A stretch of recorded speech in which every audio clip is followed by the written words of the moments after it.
सूत्र बोलिए। देशबंधः चित्तस्य धारणा।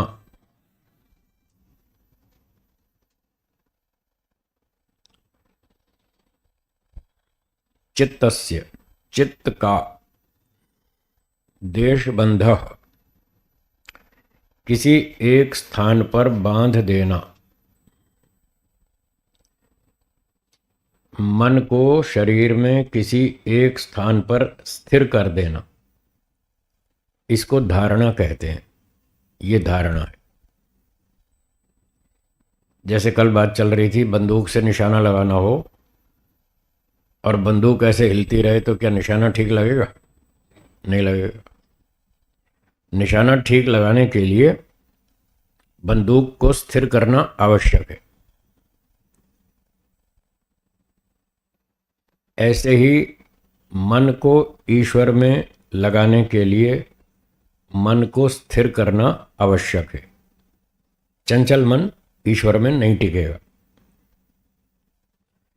तो चंचल मन को एक स्थान पर पहले स्थिर करना, ये धारणा कहलाती है। छठा अंग 8 में से। मन को एक जगह स्थिर करने से फिर हम ईश्वर का ध्यान, चिंतन, मनन, विचार अच्छे ढंग से सुविधापूर्वक कर पाएंगे। इस कारण से ये धारणा को योग का अंग स्वीकार किया गया। तो शरीर में बहुत सारे स्थान हैं। मस्तक है, नासिका, कंठ, हृदय, नाभि, किसी भी एक स्थान पर अपने मन को स्थिर करें, इसको धारणा कहते हैं। कभी कभी मन में सांसारिक विचार व्यक्ति उठा लेता है, कुछ स्मृतियां उठा लेता है, पुरानी बातें याद करने लगता है। फिर वो ईश्वर का ध्यान करना चाहता है तो ईश्वर में ध्यान टिकता नहीं, वही विचार बार बार उठाता रहता है। विचार आते नहीं हैं, व्यक्ति विचार उठाता है। प्रायः लोग इस भाषा का प्रयोग करते हैं, जी मन में सारा दिन बहुत विचार आते हैं। ऐसी ही भाषा बोलते हैं ना, बहुत विचार आते, दिन भर आते ही रहते। जब से सुबह नींद खुलती है तब से विचार शुरू हो जाते। रात को सोने तक पूरा दिन विचार चलते रहते हैं। तो जैसे कल मैंने बताया था, व्यक्ति अपना दोष स्वीकार नहीं करता और कभी मन पे दोष डालता है, कभी बुद्धि पे डालता है, कभी इंद्रियों पे डालता है। अपना दोष स्वीकार नहीं करता, जबकि सारा दोष उसी का है। अधिकतम दोष आत्मा का ही है। वही चेतन है, वही ऑपरेटर है, वही इन चीज़ों का ठीक उपयोग नहीं करता, तो गलती सारी, गड़बड़ तो आत्मा की तरफ से। और वो अपना दोष स्वीकार नहीं करता, इसलिए भाषा भी ऐसी बोलता है कि साहब क्या करें, मन बड़ा खराब है, मन बड़ा चंचल है, ये मानता नहीं, हमको भटकाता रहता है। अगर आपको योगाभ्यास में सफलता प्राप्त करनी है तो सिद्धांत भी ठीक करना होगा और भाषा भी ठीक करनी होगी। मन कहीं नहीं भटकाता, मन का कोई दोष नहीं है। हाँ, मन में गति है, ये ठीक बात है। जैसे बिजली बहुत तेज चलती है, बिजली में गति तो है, बहुत तेज गति है, बहुत ज़्यादा, पर वो अपने आप नहीं चलती है। वो लाइनमैन स्विच ऑफ ऑन करेगा तो बिजली करंट जाएगा। जब तक वो स्विच ऑफ रखेगा बिजली करंट नहीं जाएगा। जब ऑन कर दिया तो फिर पूरी स्पीड से चलेगी बिजली। पर बिजली का चलना उस लाइनमैन के अधिकार में है। ऐसे ही मन भी बिजली की तरह बहुत तेज चलता है। इसमें तेज चलने की बहुत सारी क्षमता ईश्वर ने दे रखी है, पर ये अपने आप नहीं चलता। इसका लाइनमैन आत्मा है, वो चलाता है तब मन चलता है। अब आत्मा सारा दिन मन को चलाता रहता है, सारे दिन चलाता रहता है और अपना दोष स्वीकार नहीं करता। वो मन के ऊपर दोष डालता है कि मन बड़ा चंचल है, मन भागता रहता है, हमको भी दुनिया भर में घुमाता रहता है। तो ये भाषा गलत है, इसको भी ठीक करें। सिद्धांत भी गलत है और भाषा भी गलत है। सही सिद्धांत यह है कि मन को आत्मा चलाता है, मन स्वयं नहीं चलता, मन जड़ है।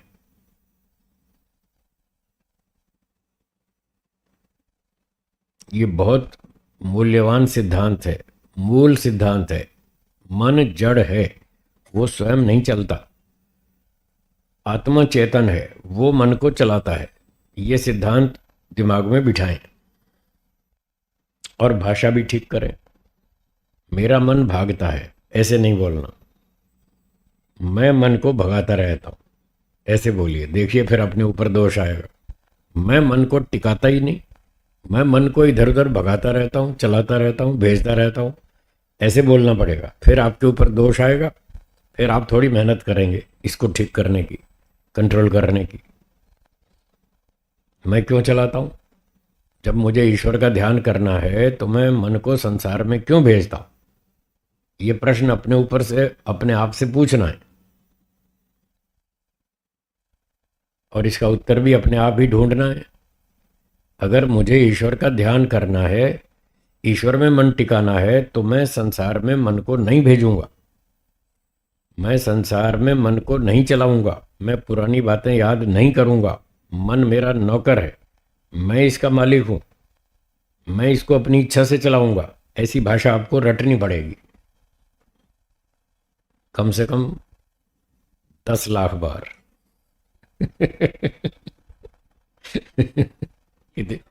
ये भी कम है अभी। कम बता रहा हूँ, ज़्यादा बताऊंगा तो घबरा जाएंगे। तो आप घबरा नहीं जाएं, इसलिए थोड़ा ही बता रहा हूँ कि 10 लाख बार ये वाक्य दोहराने पड़ेंगे। मेरा मन जड़ है, मैं मन का संचालक हूँ, मैं आत्मा हूँ, मैं चेतन हूँ, मैं मन को संसार में नहीं चलाऊंगा, मैं ईश्वर की ओर चलाऊंगा। ऐसे रटना रटना पड़ेगा, रट्टा मारना पड़ेगा पूरे दिन भर, तब जाके ये हाथ में आएगा मन। जैसे आपने बचपन में साइकिल चलाना सीखा था, लालचंद जी सीखा था ना, और पहले पहले जब सीख रहे थे तो गिर पड़ते थे। फिर सिखाने वाला कहता था आपने साइकिल क्यों गिराई? आप कहते थे मैंने बिल्कुल नहीं गिराई, ये अपने आप गिरी है। मैं थोड़ी गिराना चाहता हूँ, ये अपने आप गिरी है। तो शुरू शुरू में तो ऐसे ही बोलता है आदमी कि मैं तो नहीं गिराना चाहता, ये अपने आप गिरी है। फिर 6 महीने बाद समझ में आ जाता है ये अपने आप नहीं गिरती है, मैं ही गिराता था। अब समझ में आ गया 6 महीने बाद। तो मन मन के बारे में भी बिल्कुल यही स्थिति है। जैसे आप ही साइकिल को गिराते हैं, साइकिल स्वयं नहीं गिरती है। अब तो समझ में आ गया ना, साइकिल कौन गिराता है? हम गिराते हैं, क्योंकि हमारा साइकिल पर नियंत्रण नहीं है, कंट्रोल नहीं है, अभ्यास नहीं है, चलानी आती नहीं है। और जैसे सिखाने वाला सिखाता है वैसा हम करते नहीं, उल्टा काम करते हैं। साइकिल सिखाने वाला कहता है हैंडल सीधा रखो, है, और नज़र सामने रखना सड़क पे, पैडल की तरफ मत देखना। तो व्यक्ति वही गलती करता है, वो पैडल को ही देखता है पैडल ठीक चल रहा है कि नहीं। जब वो पैडल को देखता है तो हैंडल मुड़ जाता है, जब हैंडल मुड़ता है तो साइकिल गिर जाती है। फिर कहता है ये साइकिल अपने आप गिरी है, मैंने नहीं गिराई। तो जैसे ये गलतियां होती हैं ऐसी ही ये भी तो गलती है।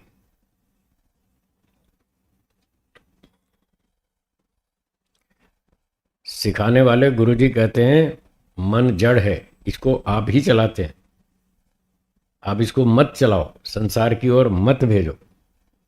और वो नया योगाभ्यासी उसको वही करता है, वही काम करता है, उसको संसार की ओर भेजता है मन को। और फिर जब नहीं रुकता तो कहता साहब ये मैं क्या करूं, ये मन बड़ा खराब है, ये रुकता ही नहीं, ये भागता है अपने आप, मैं क्या करूं? मैं कोई संसार का विचार मन में लाना नहीं चाहता, फिर भी अपने आप आ रहे हैं, उसको ऐसा दिखता है। ये बिल्कुल वही स्थिति है जैसे वो नया नया साइकिल सीखने वाला स्वयं गलतियां करता है, साइकिल को गिराता है और फिर कहता है ये साइकिल बहुत ख़राब है, मैं बिल्कुल नहीं गिराना चाहता, ये अपने आप गिरती है। बस वही स्थिति है हर आदमी की। तो धीरे धीरे धीरे इस तरह से विचार ठीक करना, सिद्धांत को ठीक करना, भाषा को ठीक करना, लंबे समय तक अभ्यास करना, तब जाके ये मन पकड़ में आएगा। और एक दिन ऐसा साक्षात हो जाएगा आपको, जैसे आपको साइकिल का साक्षात्कार हो गया कि साइकिल मैं ही चलाता हूँ, स्कूटर मैं ही चलाता हूँ, कार को मैं ही चलाता हूँ, मेरी इच्छा से ये दाएं मुड़ती है, मेरी इच्छा से बाएं मुड़ती है। ये तो आपको समझ में आ गया ना, आ गया ना। और 100% प्रत्यक्ष भी हो गया, क्योंकि आप रोज चलाते हैं और पूरा ठीक ठीक चलाते हैं, अपनी इच्छा से चलाते हैं, अपने विचार से, अपनी बुद्धि से, अपनी योजना से चलाते हैं। तो ये तो आपको प्रत्यक्ष हो गया कि साइकिल, स्कूटर, कार अपने आप नहीं चलते, ये हमारे चलाने से चलते। जैसा ये प्रत्यक्ष हो गया, ऐसा ही एक दिन ये भी प्रत्यक्ष हो जाएगा कि ये मन भी साइकिल, स्कूटर की तरह ही है, वैसा ही जड़ है 100%। ये भी प्रत्यक्ष हो जाएगा अगर आप मेहनत करेंगे तो। कंडीशन अप्लाइड शर्तें लागू, शर्तें लागू, मेहनत करनी पड़ेगी तो आपको ये प्रत्यक्ष हो जाएगा कि हाँ, हमारी इच्छा से ही ये मन चलता है।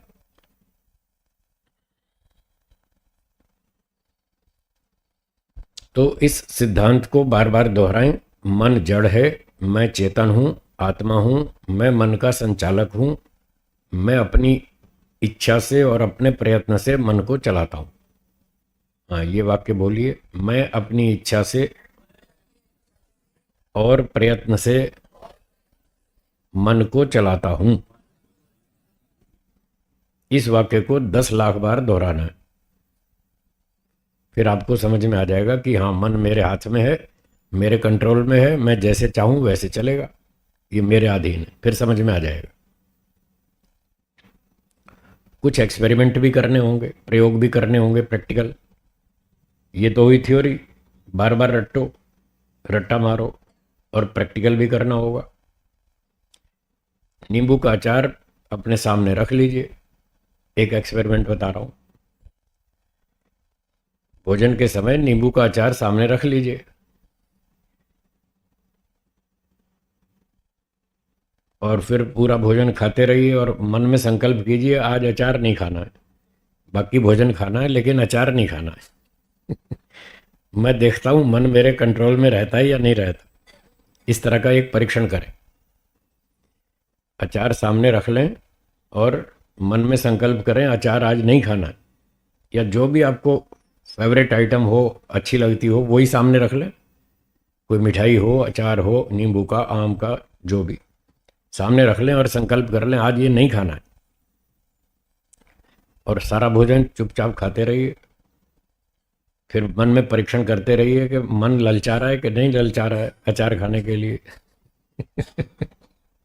फिर आप मन को रोक पा रहे हैं या नहीं रोक पा रहे। हो सकता है पहली बार आप फेल हो जाए, हैं, थोड़ी देर 5 मिनट तो रोक लेंगे, फिर नहीं रुका जाएगा, फिर खा ही लेंगे।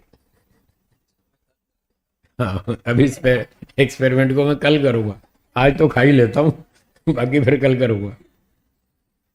तो हो सकता है पहले दिन आप फेल हो जाएं और उसको आप खा लेंगे, नहीं रोक पाएंगे अपने आप को। अगले दिन फिर करें, तीसरे दिन फिर करें, 5-7 दिन करें, रोज करें, तो 5-7 दिन में आप एक दिन पास हो जाएंगे।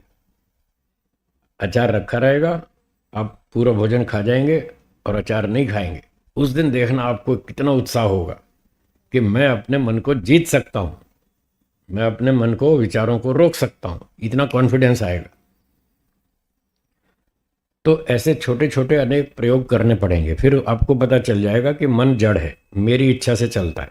मैं इच्छा करूँगा खाने की तो फिर खाने का प्रयत्न करूँगा, तो फिर मन मेरे अनुसार चलेगा, फिर मैं खा लूँगा। और मैं इच्छा ही नहीं करूँगा, मुझे नहीं खाना है, और खाने का प्रयत्न भी नहीं करूँगा, तो नहीं खाऊंगा। ऐसे ऐसे प्रयोगों से पता चल जाएगा कि मन जड़ है। तो 2, 4, 5, 7 ऐसे प्रयोग करेंगे, फिर जब ये समझ में आएगा कि मन मेरी इच्छा और मेरे प्रयत्न से काम करता है, तब फिर आगे प्रगति होगी। फिर आप इधर से उधर से जहाँ से भी मन को रोकना चाहेंगे उसको रोक लेंगे। धीरे धीरे धीरे धीरे प्रगति होगी, खाने में, पीने में, देखने में, सुनने में। एक बढ़िया सा सीनरी, प्राकृतिक दृश्य सामने रख लीजिए। जैसे पहाड़ों के सीन होते हैं ना, अच्छे अच्छे सीनरीज होती हैं, ऐसा एक सीनरी सामने रख लीजिए और फिर गर्दन इधर रखिए और संकल्प कीजिए ये सीनरी नहीं देखूंगा, इधर उधर देखता रहूंगा पर इस सीनरी को आज नहीं देखना। ऐसे ऐसे प्रयोग कीजिए तो थोड़े दिनों में मन के ऊपर कंट्रोल हो जाएगा, आ जाएगा नियंत्रण, और ये समझ में आ जाएगा कि मेरा मन जड़ है, मेरी इच्छा से काम करता है, मेरी इच्छा होगी तो मैं देखूंगा, नहीं होगी तो नहीं देखूंगा, आंख बंद कर लूंगा, नहीं देखूंगा, और आंख खुली रखनी पड़ी तो भी मैं इस सीन को नहीं देखूंगा, इधर देखूंगा। तो धीरे धीरे धीरे अभ्यास हो जाए। जब ये अभ्यास हो जाए थोड़ा थोड़ा, तब फिर आप मन को एक जगह टिका पाएंगे जिसका नाम है धारणा। तो शरीर में मस्तक, नासिका, कंठ, हृदय, नाभि, कहीं पर भी अपने मन को जहां आपको अच्छा लगे वहीं अपने मन को टिकाएं, इसका नाम है धारणा। ये छठा अंग है 8 में से। अब आंख बंद करके, जैसे प्रत्याहार में बताया था, सारी इंद्रियों के काम बंद करने हैं और अंदर ध्यान करना है। सारी इंद्रियां काम बंद है तो आंख भी बंद है, और आंख बंद करके अपने मन को कहीं एक जगह टिकाना है। तो शुरू शुरू में ये कठिन पड़ता है, समझ नहीं आता मन को, मन कैसा है, कहाँ टिकाएं इसको, कुछ दिखता तो है नहीं, बहुत सूक्ष्म है। तो प्रारंभिक स्तर पर कुछ दिन हम बाह्य अभ्यास भी करते हैं, बाह्य धारणा। ये थी आंतरिक धारणा, अंदर आंख बंद करके। पर प्रारंभिक स्तर पर कुछ अभ्यास करने के लिए हम बाह्य धारणा भी करते हैं, आंख खोल के करते हैं। आपके सामने देखिए, यहाँ कोई चित्र है, ओम का लिखा है, ओम अक्षर लिखा है। तो ये जो ओम अक्षर लिखा है, इस ओम को देखिए, अपनी दृष्टि को ओम अक्षर पर टिकाइए, और जो ओम लिखा है ना, ऐसे ओ, फिर 3 संख्या और फिर मां हलंत, तो अपनी दृष्टि को इस ओम पर घुमाते रहिए। चलिए शुरू कीजिए, थोड़ा अभ्यास करते हैं 1 आध मिनट। ओम पर अपनी दृष्टि को रखें, इधर उधर कहीं नहीं जाएगी, सिर्फ ओम पर ही दृष्टि रखनी है। कीजिए अभ्यास।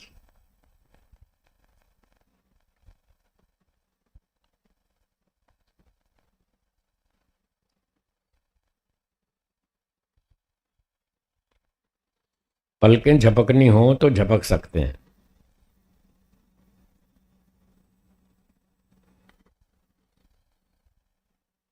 लेकिन दृष्टि वहीं रहनी चाहिए, ओम पर, उससे इधर उधर नहीं।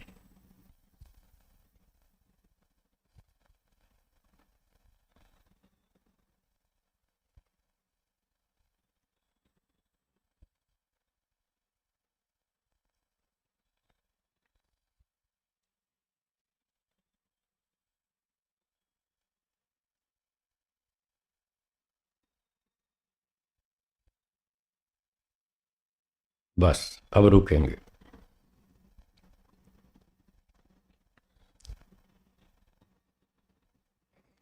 अब जिनकी दृष्टि सिर्फ ओम अक्षर पर, ओम शब्द पर रही और बाहर नहीं गई, वो हाथ ऊंचा करेंगे।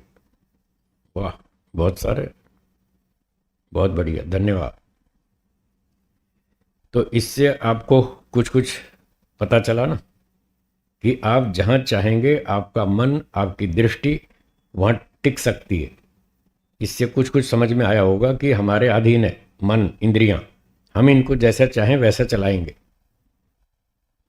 तो ये स्थूल अभ्यास है, बाह्य धारणा, बाहर का। थोड़े दिन, 5 दिन, 10 दिन, 15 दिन कर सकते हैं। जब बाह्य धारणा का अभ्यास हो जाए, मन टिकने लग जाए 15 दिन, फिर इसको छोड़ देंगे। फिर यही काम आंख बंद करके अंदर करेंगे, फिर आंतरिक धारणा का अभ्यास करेंगे। तो उसके लिए पहले फिर मन को कहीं एक जगह टिका लेंगे। मान लो मस्तक में, अधिकांश लोगों को यहाँ मस्तक में अच्छा लगता है, मन को स्थिर करना सरल लगता है। तो जहाँ भी अच्छा लगे, सरल लगे, वहीं अपने मन को टिकाएं। अब मन को अंदर से कैसे टिकाएं? आंख बंद करके अपनी अंतर्दृष्टि को वहां ले जाएं। जैसे आप बाहर आंख खोलकर अपनी दृष्टि को दीवार पर ले गए थे और ओम शब्द पर आपने बाह्य दृष्टि केंद्रित की, ऐसे अंतर्दृष्टि आंख बंद करके अंदर से देखें उस स्थान को, और वहां एक पॉइंट बना लें। जैसे यहाँ पॉइंट बना लिया था, ऐसे एक केंद्र बना लें वहां मस्तक पर, और अंतर्दृष्टि से उसको देखें। और वही काम अंदर करना है जो बाहर किया था, मन को वहीं टिकाना है। इसकी सरलता के लिए एक दीपक जला लें, अंदर जलता हुआ दीपक, उसको देखें। जैसे बाहर आपने आंख खोल के एक दीपक जला के देखा, आंख से जलता हुआ दीपक आपने देखा, उसका फोटो आपके मन में बन गया। अब आंख बंद करके उस जलते हुए दीपक का फोटो देखें अपने मन में। उस दीपक की बत्ती पर अपने मन को केंद्रित करें, अर्थात अंतर्दृष्टि को वहां केंद्रित करें। ये आंतरिक धारणा है। तो 10-15 दिन इसका भी अभ्यास करें। 15 दिन बाह्य धारणा, 15 दिन आंतरिक धारणा। 1 महीने में आपका मन टिकने लग जाएगा। सुबह शाम थोड़ा थोड़ा अभ्यास करें। 15-20 मिनट सुबह करें, 15-20 मिनट शाम को करें। दोनों समय प्रतिदिन अभ्यास करें तो लगभग 1 महीने में आपका मन एक पॉइंट पर, एक केंद्र पर टिकने लगेगा। ये धारणा का अभ्यास हो गया। जब ये धारणा का अभ्यास हो जाए, मन को हम टिकाना सीख गए, फिर अगला स्टेप है ध्यान। 7वां अंग है ध्यान। तो ध्यान में क्या करना? ध्यान में फिर हमको ईश्वर का ध्यान करना है। ध्येय विषय ईश्वर है।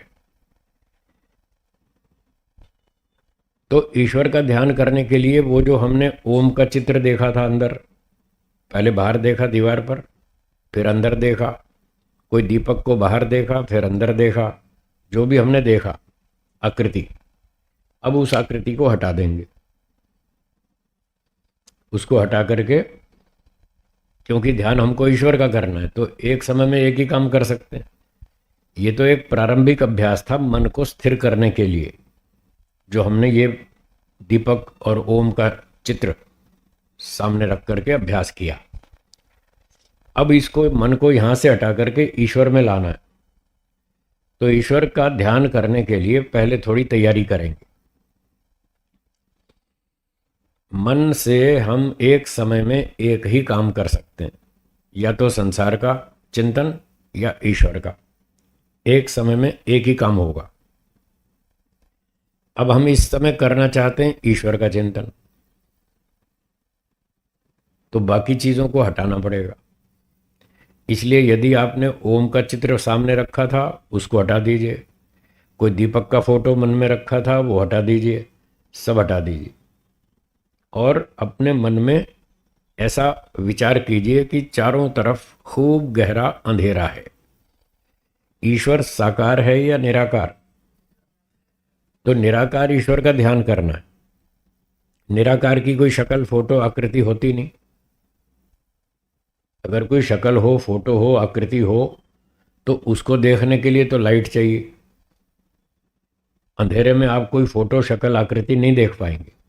लाइट जलाएंगे तब वो चीजें दिखेंगी जो कमरे में रखी हैं। तो साकार वस्तुओं को देखने के लिए प्रकाश की जरूरत पड़ती है, लाइट की जरूरत पड़ती है। अब जो निराकार है उसमें कोई आकार है ही नहीं, तो उसके लिए लाइट की आवश्यकता ही नहीं है। इसलिए लाइट को भी खत्म करना, दीपक को भी उड़ा देंगे, हटा देंगे, और सूर्य को भी हटा देंगे, चंद्रमा को भी हटा देंगे, ट्यूबलाइट भी बंद कर देंगे। रात को अपने कमरे में 12 बजे आप बैठे, मान लीजिए रात को 12 बजे अपने कमरे में बैठे आप, सारे दरवाजे खिड़कियां बंद कर दीजिए, सब पर्दे लगा दीजिए, सारी लाइट्स ऑफ कर दीजिए। अब क्या होगा? अंधेरा, खूब गहरा अंधेरा। तो ईश्वर का ध्यान करने के लिए हमको अंधेरे की स्थिति बनानी पड़ेगी, तब हम ईश्वर का ध्यान ठीक तरह से कर पाएंगे। अगर लाइट चमकती रही तो लाइट हमारा विषय बन जाएगी, ईश्वर छूट जाएगा। और लाइट में जो सामान रखा है वो सामान हमको दिखता रहेगा, ईश्वर छूट जाएगा। ईश्वर का ध्यान करने के लिए सब कुछ खत्म कर दीजिए। हमारे गुरुजी कहते थे प्रलय अवस्था का संपादन करो। लालचंद जी याद है, कहते थे ना गुरुजी, प्रलय अवस्था। अब प्रलय अवस्था आपने देखी नहीं तो उसका कल्पना करना मुश्किल पड़ेगा, इसलिए मैंने थोड़ा सरल उदाहरण दे दिया आपको। प्रलय में क्या था? अंधेरा था। ऋग्वेद में लिखा है तम आसीत तमसा गूढ़म अग्रे। अग्रे सृष्टि बनने से पहले प्रलय अवस्था में तम आसीत, अंधकार था, क्योंकि सूरज तो बना ही नहीं था। कोई सूर्य था ही नहीं तो प्रकाश कैसे होगा? सूर्य नहीं, चंद्रमा नहीं, तारे नहीं, कुछ भी नहीं था तो अंधेरा ही था।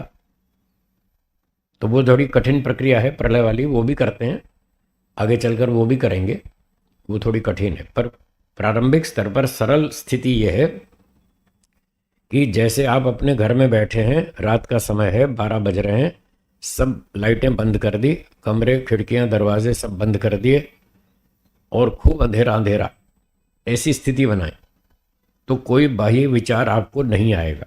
चित्त वृत्ति निरोधा, मन के विचारों को रोको। ये रोकने का उपाय है कि अंधेरे अंधेरे की स्थिति बनाओ तो कोई विचार नहीं आएगा, कोई फोटो कोई चित्र भी मन में नहीं उभरेगा, क्योंकि उसको उभरने के लिए लाइट चाहिए।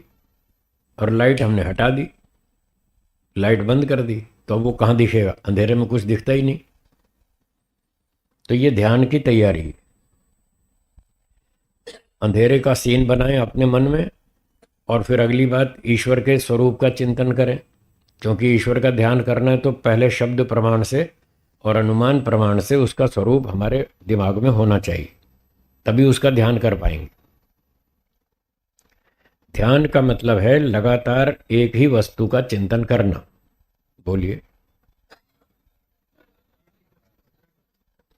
बीच में दूसरा विचार नहीं आना, ये ध्यान है। अभी हम पढ़ेंगे सूत्र, उसमें यही बताया।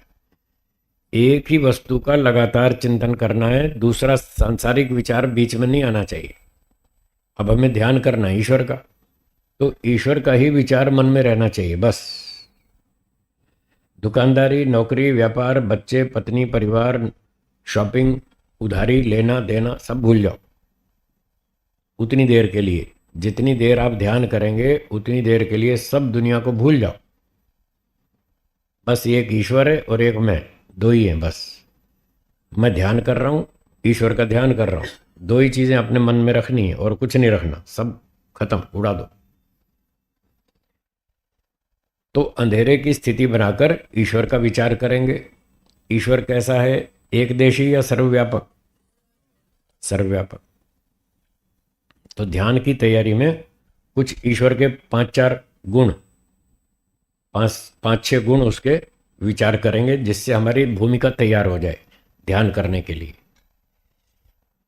तो जैसे कुछ मोटे मोटे ईश्वर के स्वरूप में कुछ मोटे मोटे गुण हैं, वो मैं बोलता हूँ, आप भी मेरे पीछे दोहराइए। ईश्वर एक है, ईश्वर सर्वव्यापक है, ईश्वर निराकार है, ईश्वर चेतन है, ईश्वर न्यायकारी है, ईश्वर आनंद स्वरूप है। ये 6 वाक्य हो गए। तो ये 6 वाक्य ध्यान की तैयारी में हम दोहराएंगे, ध्यान की भूमिका बनाएंगे। और जब ये कहेंगे ईश्वर सर्वव्यापक है, तो सर्वव्यापक मतलब सब जगह उपस्थित है। जब हम कहेंगे ईश्वर सब जगह है, तो वो जगह क्या है? जगह नाम है आकाश का, आकाश का ही नाम है जगह, स्थान। ईश्वर सर्वव्यापक है तो वो सब स्थानों पर है। स्थान क्या है? आकाश है। तो एक भूमिका के रूप में हमको आकाश का विचार और करना पड़ेगा। ध्यान से पहले हमें ध्यान की तैयारी में 2 बातें मन में सोचनी होगी, एक तो अंधेरा और दूसरा आकाश। तो 2 बातें अपने मन में देखें, अंधेरा है और खाली खाली आकाश है, शून्य शून्य आकाश खाली स्थान। ये भूमिका बनाकर फिर 6 वाक्य बोलेंगे जो अभी बोले थे हमने, ईश्वर का स्वरूप भूमिका बना लेंगे।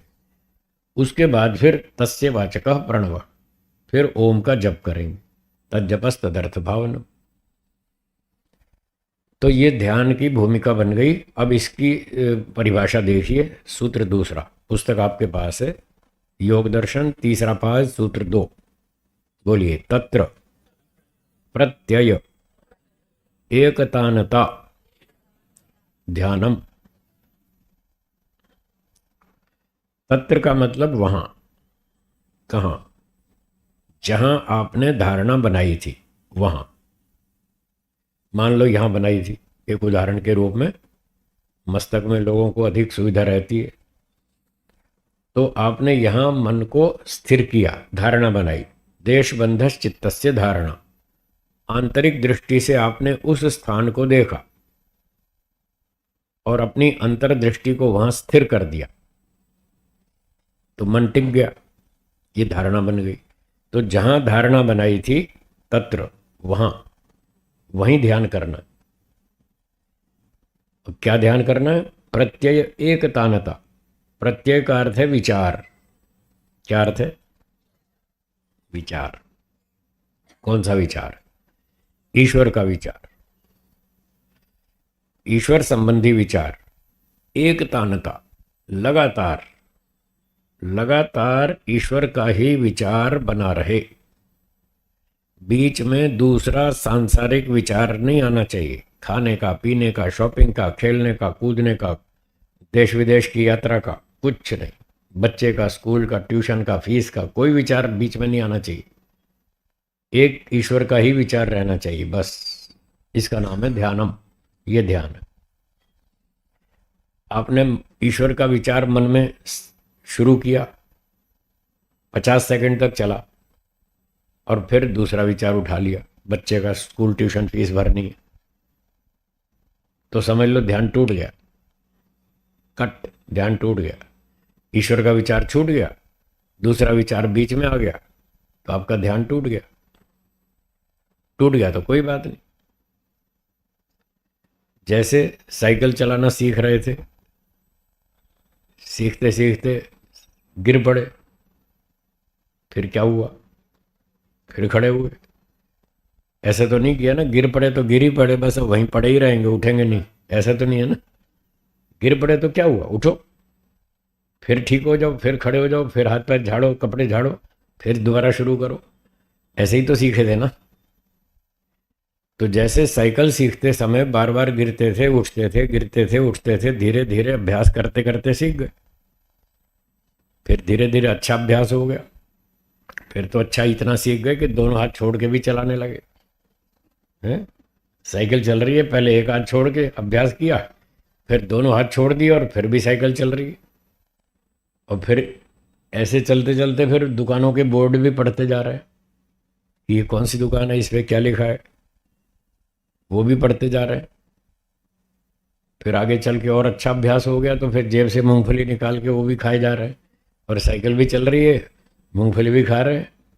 फिर आप कार चलाने लग गए, फिर पड़ोसी से बात भी करने लग गए, गाड़ी भी चला रहे हैं, बात भी कर रहे हैं, थोड़ा थोड़ा स्टीरियो भी चल रहा है, और इधर उधर सब जगह ध्यान रखते हैं, गाड़ी ठोकते नहीं, कहीं टकराते नहीं। तो ये सारा अभ्यास से हो जाता है।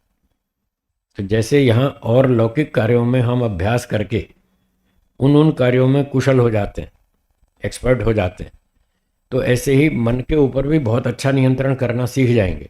धीरे धीरे उस पर भी कंट्रोल आ जाएगा, और फिर हम बस ईश्वर का ही विचार करेंगे, फिर बीच में दूसरी बात नहीं लाएंगे। खाने पीने की, शॉपिंग की, घूमने फिरने की, बच्चों की, स्कूल की, ट्यूशन की, फिर बीच में दूसरी बात नहीं लाएंगे। एक ही पर मन ठीक से टिका रहेगा। तो लगातार ईश्वर का ही विचार बना रहे, बीच में दूसरा सांसारिक विचार न आए, इसका नाम है ध्यान। ये सूत्र का अर्थ हुआ। अब ये ध्यान के बाद फिर 8वां अंग समाधि। अगला सूत्र देखिए, सूत्र 3, तीसरा पाद सूत्र 3, समाधि की चर्चा है, 8वां अंग है। बोलिए। तदेव अर्थमात्र निर्भासम स्वरूप शून्यम इव समाधि। अब ये आठवां अंग समाधि। समाधि का मतलब क्या? तद एव, वह ध्यान ही। तत् वह कौन? पीछे प्रसंग में ध्यान की बात चल रही थी। तत् ध्यानम एव ही, वह ध्यान ही। अंतिम शब्द है सूत्र में समाधि। वह ध्यान ही समाधि बन जाएगा, समाधि के रूप में बदल जाएगा, समाधि के रूप में कन्वर्ट हो जाएगा। कब? जब दो शर्तें पूरी हों, जो सूत्र में बाकी शब्द हैं। एक तो स्वरूप शून्यम, जब ध्यान का स्वरूप शून्य हो जाए, समाप्त हो जाए। ध्यान का स्वरूप क्या था?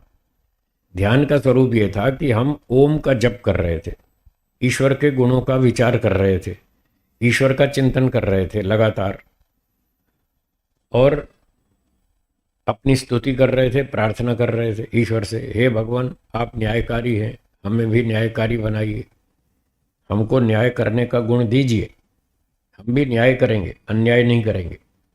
आप किसी पर अन्याय नहीं करते, हम भी किसी पर अन्याय नहीं करेंगे। ऐसे हम भगवान से प्रार्थना कर रहे थे, स्तुति भी कर रहे थे, प्रार्थना भी कर रहे थे, और ईश्वर से कनेक्शन जोड़ने की कोशिश कर रहे थे। इसका नाम है ध्यान। दूसरे शब्दों में कहें तो ईश्वर की खोज कर रहे थे। ये जब तक खोज का काम चलता रहेगा, इसका नाम है ध्यान। अभी ईश्वर से कनेक्शन जुड़ा नहीं है, अभी वन वे ट्रैफिक चल रहा है। हमारी तरफ से तो प्रार्थना हो रही है, स्तुति हो रही है, हम जोर लगा रहे हैं, ईश्वर से संबंध जोड़ने का प्रयास कर रहे हैं, तो ये वन वे प्रयास चल रहा है, इसका नाम है ध्यान। तो सूत्रकार कह रहे हैं स्वरूप शून्यम इव, जब ध्यान का स्वरूप समाप्त हो जाए। ध्यान का स्वरूप था खोज करना, जब खोज करने का काम पूरा हो जाए, और अर्थ मात्र निर्भासम, अर्थ मतलब वस्तु। कौन सी वस्तु? ईश्वर। अर्थमात्र जो ईश्वर है वो निर्भासम, वो प्रकट हो जाए, उसकी अनुभूति आरंभ हो जाए, ईश्वर से कनेक्शन जुड़ जाए, और अब टू वे ट्रैफिक शुरू हो जाए। हम कह रहे हैं हे ईश्वर आप आनंद स्वरूप हैं, हमें आनंद दीजिए, और उधर से आनंद मिलना शुरू हो गया। हमने इधर से प्रार्थना की, उधर से आनंद आना शुरू हो गया, टू वे ट्रैफिक शुरू हो गया, कनेक्शन जुड़ गया। इसका नाम समाधि है। बोलिए, समाधि समझ में आई? जब तक वन वे ट्रैफिक है तब तक ध्यान है, जब टू वे ट्रैफिक हो तो समाधि है। वो ध्यान ही समाधि के रूप में बदल जाएगा। खोजने का काम पूरा हो गया और गुणों की प्राप्ति आरंभ हो गई। जब कोई वस्तु आप ढूंढ रहे थे, मान लो एक पुस्तक ढूंढ रहे थे अलमारी में, तो ढूंढ रहे थे भाई कहाँ रखी है, यहाँ रखी है, यहाँ रखी है, यहाँ रखी है, नहीं ये तो नहीं है, ये भी नहीं है, ये वाली है, ये भी नहीं है। जब तक आप ढूंढ रहे हैं ये ध्यान है। पुस्तक ढूंढ रहे हैं, ये क्या है? ये पुस्तक का ध्यान है। और ढूंढते ढूंढते ढूंढते आपको वो पुस्तक मिल गई, आ गई हाथ में। हाँ ये किताब चाहिए थी, मिल गई मिल गई। जब वो किताब हाथ में आ गई और आपने निकाल के देखी, हाँ यही किताब चाहिए, यही पुस्तक चाहिए, तो अब ये समाधि है। जब मिल गई तो समाधि। जब पुस्तक मिल जाएगी, क्या उसके बाद भी खोजेंगे? फिर तो खोज का काम पूरा हो गया। बस यही कह रहे हैं, ईश्वर को खोज रहे थे, खोजने का काम पूरा हो गया, ईश्वर मिल गया, हो गई समाधि। यही समाधि है, ये 8वां स्टेप है। अब ये समाधि लगाना हमारे अधिकार में नहीं है, हमारे हाथ में नहीं, क्योंकि ये 7 अंगों का फल है। यम, नियम, आसन, प्राणायाम, प्रत्याहार, धारणा, ध्यान, ये 7 अंग हैं। ये 7 अंगों को करना तो हमारे अधिकार में है,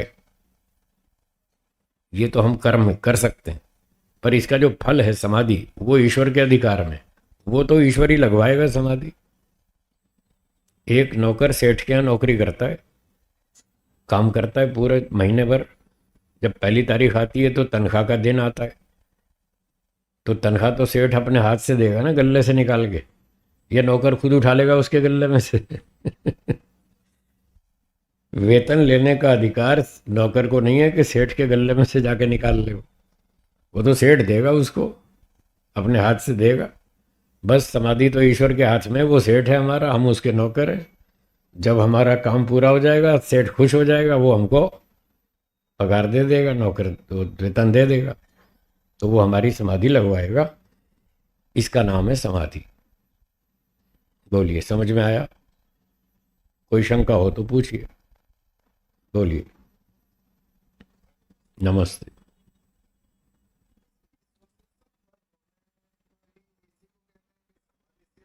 हाँ जी। हैं? हाँ, जब आपका एक बार कनेक्शन हो गया, आपको टेक्निक समझ में आ गई कि कैसे बैठना, कैसे बात करनी है, क्या बात करनी है, तो आपकी एंट्री हो गई समाधि में। फिर आप रोज़ बैठो, पर आपका उसको स्तर पकाने के लिए थोड़ा टाइम लगेगा, थोड़ा टाइम लगेगा। कुछ लंबे समय तक आपको रोज़ अभ्यास करना पड़ेगा। यदि आप अगले दिन फिर ढीले हो गए और आपने टेक्निक छोड़ दी, तो फिर अगले दिन कनेक्शन नहीं बढ़ेगा, नहीं बनेगा कनेक्शन, फिर टूट जाएगा। कई बार लोग ध्यान का अभ्यास करते हैं और कभी कभी चित्त में सत्वगुण ज़्यादा उभरता है, किसी किसी कारण से, किसी किसी परिस्थिति में उसका सत्वगुण अच्छा उभर जाता है, कोई तुक्का लग जाता है, और उस दिन उसको बड़ी अच्छी शांति मिलती है, बहुत आनंद आता है, उठने की इच्छा नहीं होती। तो फिर अगले दिन बैठता है तो अगले दिन वो स्थिति नहीं बनती, कुछ गड़बड़ हो गई। कहीं किसी से तू मैं कर ली, लड़ाई झगड़ा कर लिया, कुछ ऊंचा नीचा राग द्वेष कर लिया, कहीं ना कहीं कोई गलती की है, जिस गलती के कारण वो स्थिति अब दोबारा हाथ में नहीं आ रही। तो अगले दिन व्यक्ति फिर मेहनत करता है, नहीं मिली, तीसरे दिन फिर मेहनत करता है, नहीं मिली, फिर 5 साल निकल गए, फिर कहता है जी 5 साल पहले एक बार ऐसी बढ़िया स्थिति बनी थी, आज तक दोबारा नहीं बनी। तो छूट भी जाती है। उसको मजबूत करने के लिए बहुत गंभीरता से अभ्यास करना पड़ता है, क्योंकि संसार के मोह माया के राग द्वेष के संस्कार तो ढेरों हैं, वो अंदर बैठे हैं मन में, कितने जन्मों के संस्कार है। और समाधि लगी एक दिन, इसका संस्कार तो बहुत हल्का है, बहुत छोटा है, बहुत थोड़ा है, तो ये तो तुरंत उड़ जाएगा। इसको पक्का करने के लिए, इसका सुरक्षा करने के लिए व्यक्ति को लंबे समय तक रोज वही काम करना, और वो 7 अंगों का ठीक से पालन करना, यम नियम का। जहां भी थोड़ा झूठ छल कपट करेगा, ईश्वर फट ब्रेक लगा देगा कि इसने गड़बड़ की, इसको दंड। फिर अगले दिन समाधि नहीं लगवाएगा, ब्रेक लगा देगा। तो इसलिए ऐसा होता है, हमको लगातार बड़ी सावधानी से एकांत में, जंगलों में, आश्रमों में रहकर इसकी तपस्या लंबी करनी पड़ती है, तब जाके वो स्थिरता आती है। और जब एक बार स्थिरता आ जाए, बस फिर कोई दिक्कत नहीं, फिर तो आंख बंद करो और समाधि शुरू, फिर कोई देर नहीं, फिर तो फटाफट लगा लेता है आदमी। पर उसके लिए थोड़ा मजबूती चाहिए, और लंबे समय तक अभ्यास करने के बाद ये मजबूती आती है। जी, बोलिए। ठीक है।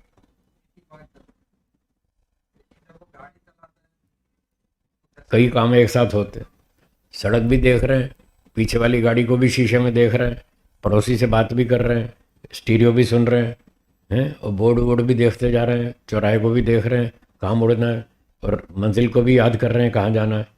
कई सारे काम एक साथ होते हैं, ऐसा आपको लगता है। ऐसा आपको लगता है कि कई काम एक साथ हो रहे हैं, वो एक साथ नहीं होते, वो बारी बारी से होते हैं। मन की स्पीड बहुत तेज है, बहुत तीव्र गति है, वो इतना तेज चलता है, हम पकड़ नहीं पाते कि हमने पहले कौन सा काम किया, बाद में कौन सा किया, फिर कौन सा किया, फिर कौन सा। उसका क्रम इतना तीव्र है, आप पकड़ नहीं पाते। जैसे ये पंखा है, एक एग्जांपल देता हूँ। मन की गति को समझने के लिए कि मन की गति बहुत तेज है। ये पंखा है सामने, इसमें कितनी पंखुड़ियां हैं? 5 है ना, गिन सकते हैं ना। अच्छा, अब हम इसको चलाएंगे, पंखे को चलाएंगे, हल्का हल्का चलाएंगे, बहुत हल्का। तो आप नोट कर सकते हैं, ये पहली पंखुड़ी ये गई, फिर दूसरी गई, फिर तीसरी गई, फिर चौथी गई, फिर पांचवी। आप उसको पकड़ सकते हैं कि ये पहली, दूसरी, तीसरी, चौथी ऐसे ऐसे घूम रही हैं। उसका जो क्रम है वो आप समझ सकते हैं। अब उसकी स्पीड बढ़ा देंगे, 5 की स्पीड पे, फुल स्पीड पे चलाएंगे। अब पकड़ के दिखाओ। अब पकड़ लेंगे पंखे का, पंखुड़ियों का क्रम पकड़ लेंगे, कब पहली कब गई, दूसरी कब गई? क्या क्रम नहीं है? अब भी तो क्रम से ही चल रही है ना सारी पंखुड़ियां, एक के पीछे एक। पर स्पीड अधिक होने से, गति अधिक होने से अब आप उसको नहीं पकड़ नहीं पा रहे कि पहली कब गई और दूसरी कब गई। वो आपकी पकड़ में नहीं आएगा। तो ठीक इसी तरह से मन की गति भी ऐसे ही है, बहुत तेज है। उसमें ये सारे काम होते हैं बारी बारी से, पर गति इतनी तेज है हम समझ नहीं पाते कि पहले हमने रोड को देखा, या पहले गाड़ी का हॉर्न सुना, या पीछे पहले शीशे में देखा कि पीछे कौन आ रहा है, या पड़ोसी की बात सुनी, वो पता नहीं चलता। ऐसे बहुत तेजी से चलता है वो काम, होता क्रम से ही। जी हाँ, बोलिए।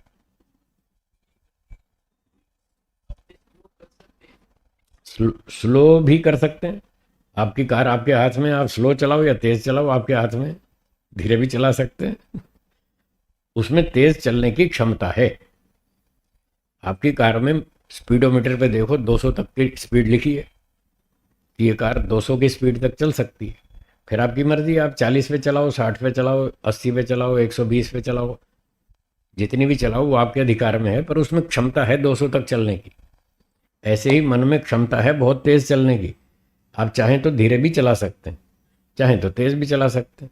ऐसा है, जितना धीरे चलाएंगे उतना शांति रहेगी, और जितना हाई स्पीड चलाएंगे उतनी एक तो टक्कर बजेगी, एक्सीडेंट ज़्यादा होंगे, और उतनी अशांति भी बढ़ेगी। जितनी स्पीड बढ़ाएंगे उतनी अशांति भी बढ़ेगी। इसलिए योगाभ्यास में कहा जाता है, ज़्यादा उछल कूद मत करो, संयम से रहो, धीरे धीरे काम करो, हैं, स्लो स्पीड रखो, मन की, शरीर की, इंद्रियों की, सबकी गति कम रखो, तो उतनी ही शांति बनी रहेगी मन में। बहुत जल्दबाजी ना करें, ऐसा सिखाया जाता है इसमें। जी हाँ, बोलिए, हो गया? और बोलिए लालचंद जी।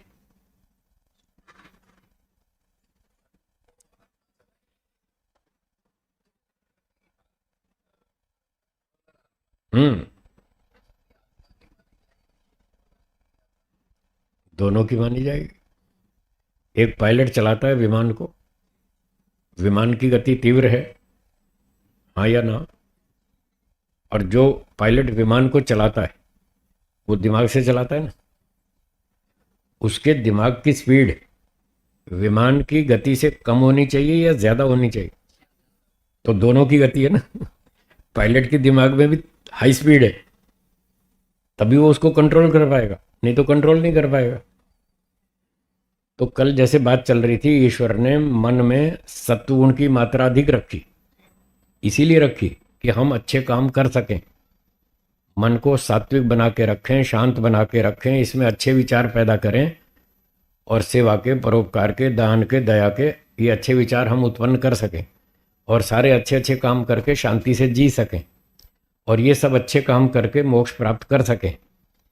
इस पर्पज से, इस उद्देश्य से ईश्वर ने मन में सत्वगुण की मात्रा अधिक रखी। जैसे ये बात है, ऐसे ही दूसरी बात आज ये समझने की है कि भगवान ने मन की स्पीड इतनी तेज रखी। इतनी तेज क्यों रखी? इसलिए रखी कि हम इस मन से हवाई जहाज भी चला सकें, कंट्रोल कर सकें, रॉकेट भी चला सकें, और भी तेज चलने वाले साधनों को कंट्रोल कर सकें।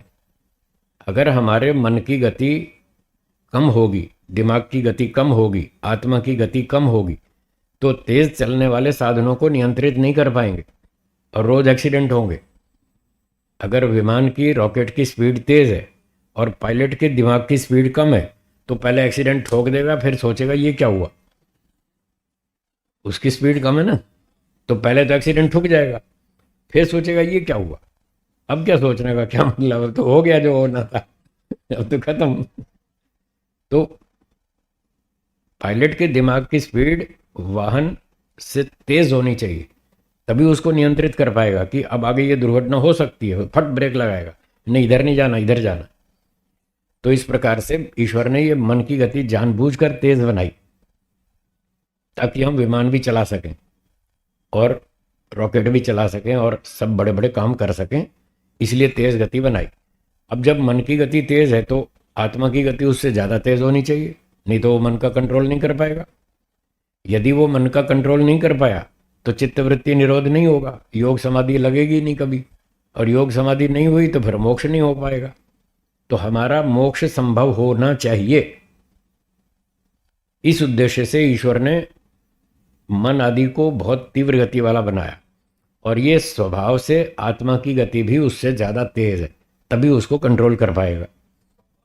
स्वभाव से आत्मा की गति भी बहुत तेज है, बहुत तेज है, मन से ज़्यादा तेज है, तभी उसको कंट्रोल कर पाएगा, और ये आत्मा की स्वाभाविक है। हाँ बोलिए।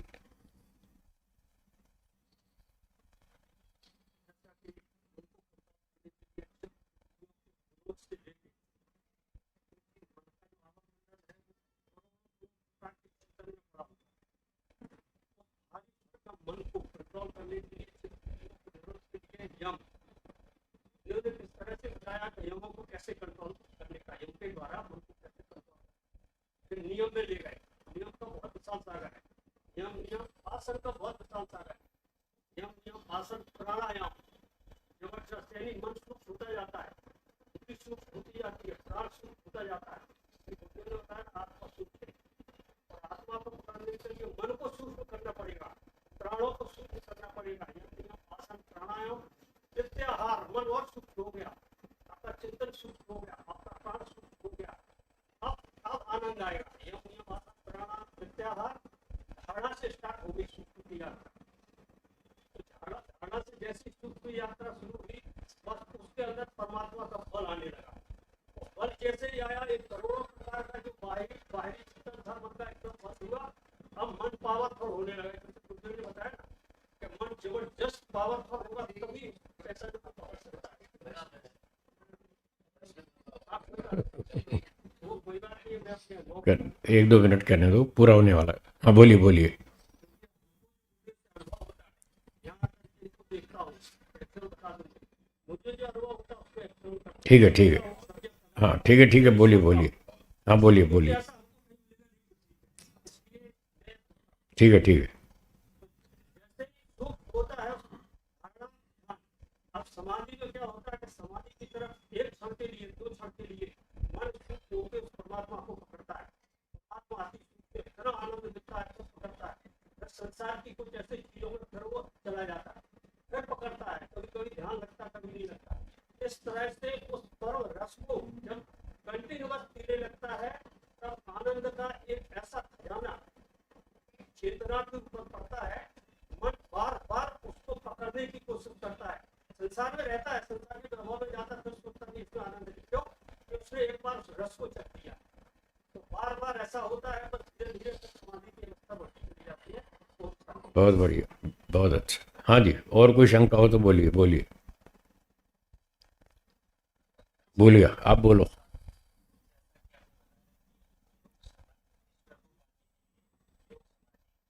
जी।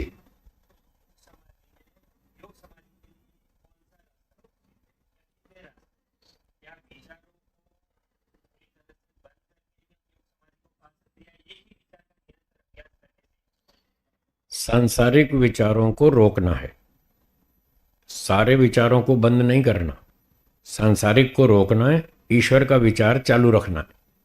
इस तरीके से हम ईश्वर तक पहुंच सकते हैं, ध्यान और समाधि तक पहुंच सकते हैं, ऐसे करना। ठीक।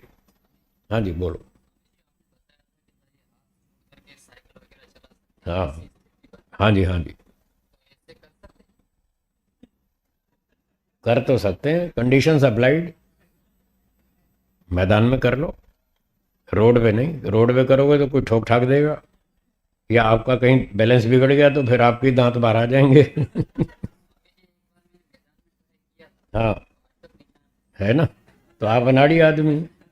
आपने पूरा प्रैक्टिस नहीं की, मैंने की थी। मैंने मैदान में प्रैक्टिस की थी, मैं दोनों हाथ छोड़ के साइकिल चलाता था। धीरे धीरे अभ्यास किया और मैं हो गया एक्सपर्ट।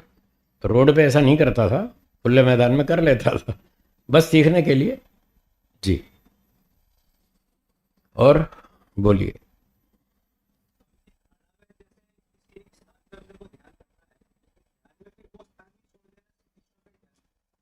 वो ध्यान, ध्यान में जो स्थान पर हमने मन को टिकाया, फिर जब ध्यान शुरू करेंगे ना, धारणा में मन को टिकाया, जब ध्यान शुरू करेंगे तो वो स्थान भी गौण हो जाएगा, फिर ईश्वर मुख्य हो जाएगा। वो तो केवल एक भूमिका है मन को टिकाए रखने के लिए। जैसे एक उदाहरण देता हूं, एक व्यक्ति को बंदूक से निशाना लगाना है, कोई वृक्ष के ऊपर दूर निशाना लगाना है, और पहले तो उसको बंदूक को स्थिर करना पड़ेगा। तो आपने सैनिकों को देखा होगा, उनके बंदूक के स्टैंड होते हैं, ज़मीन पर स्टैंड लगा के उसके ऊपर बंदूक रखते हैं और वो ऐसे स्टैंड पे खड़ी हो जाती है। फिर वो बंदूक स्थिर हो गई, अब वो निशाना लगाते हैं। जब वो निशाना लगाते हैं तो अब बंदूक कहाँ खड़ी है इस पर ध्यान नहीं देते, कहाँ खड़ी है बंदूक उस पर ध्यान नहीं देते, अब निशाने पर ध्यान देते। तो वो तो स्थिरता के लिए एक आधार है। यदि बंदूक हिलती रही और स्थिर नहीं हो पाई तो निशाना भी ठीक नहीं लगेगा। निशाना ठीक लगाने के लिए पहले बंदूक को स्थिर करना पड़ेगा। हिलती हुई बंदूक से ठीक निशाना नहीं लगा पाएंगे आप, इसलिए पहले बंदूक को स्थिर करेंगे, ये धारणा है। फिर निशाना बांधेंगे, ये ध्यान है। अब फिर गोली छोड़ेंगे, वो लक्ष्य पे जाके लगेगी, ये समाधि है। हो गई बात पूरी। जी बोलिए। हाँ, श्वास रोकना है ना, मन की एकाग्रता के लिए श्वास रोक लेंगे, प्राणायाम कर लेंगे, ठीक बात, बिल्कुल ठीक। जी बोलिए।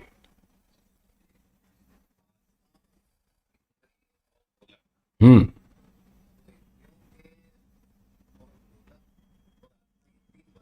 हम्म। हम्म। हम्म। मन का भी गोलक है, बिना गोलक के कोई इंद्रिय काम नहीं करती। जैसे आंख है, ये आंख का गोलक है, इस गोलक के बिना आंख इंद्रिय काम नहीं करेगी। ये कान का गोलक है, इसमें कान इंद्रिय है, इस गोलक के बिना वो इंद्रिय काम नहीं करेगी। तो जो मन है वो भी गोलक, उसका भी एक गोलक है, उस गोलक के बिना मन भी काम नहीं करेगा। मन का गोलक ये है। जी हाँ, ये उसका ऑफिस है। मन यहाँ रहता है, वो इसकी सहायता से काम करता है